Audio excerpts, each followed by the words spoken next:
Hello and welcome. Today we're learning step by step how to use the dig command to query DNS like a pro.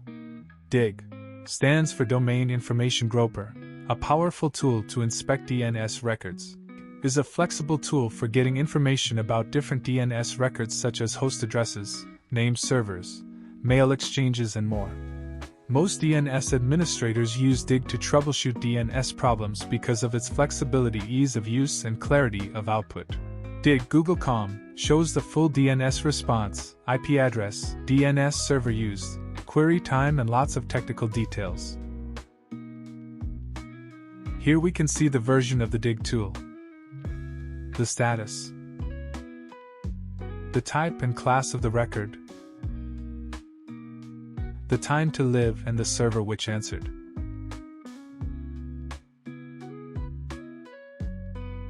We can see also the header flags and the counters.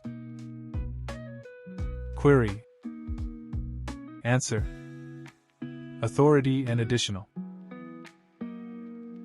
The question section, the answer section, query time, DNS resolver, and the date.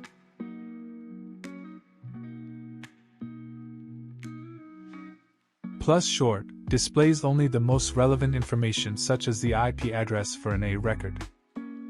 Super useful for quick checks. Plus short NS lists the named servers that are responsible for the domain. Plus noall plus answer removes all extra sections and displays only the final DNS answer.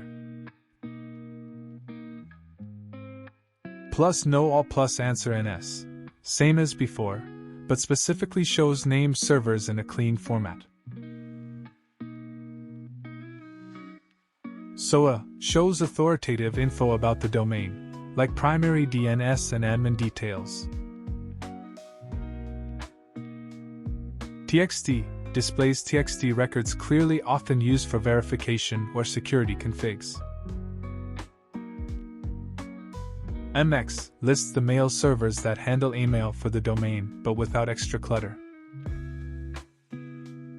Dig Google.com TXT fetches TXT records with full output, more detail than the clean version. Plus trace shows the full path from root servers to the authoritative servers. Great for debugging DNS issues.